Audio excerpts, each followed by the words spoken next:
So some progress on the donor engine for my 1962 Johnson 40. So I finally managed to get this dismantled, managed to get the two pistons out of the block, and this one sort of came out fairly easily, but this one was quite difficult. It took quite a long time to get this one out, and I think it's all the stuff here around the rings that sort of made this piston so difficult to shift.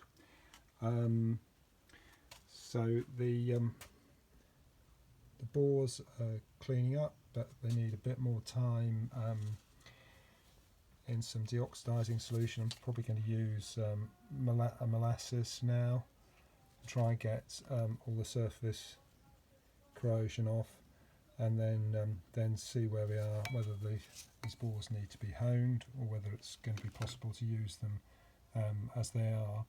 But it's certainly sort of looking much better than it was when I first sort of took the cylinder head off this engine. This is the crankshaft here.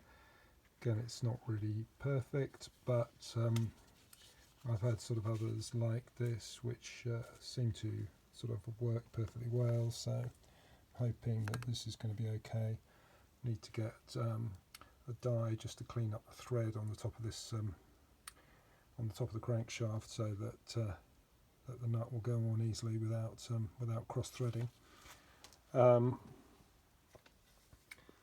got some new piston rings here,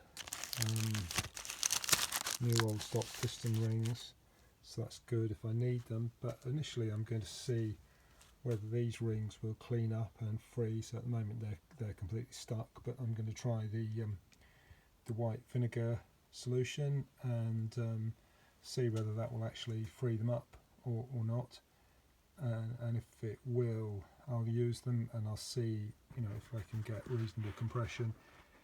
If I can't, then I'm going to have to go back and use the new piston rings and hone these bores.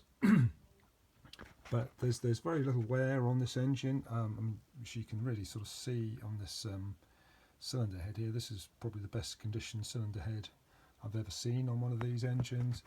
So sort of a really nice machine surface here, and all the paint in the waterways, which sort of suggests that it has not spent a lot of time in salt water. So there's very little corrosion on this engine, and all these covers, you know, intake and exhaust covers, all came off. No broken screws on this engine so far. No broken cylinder head screws.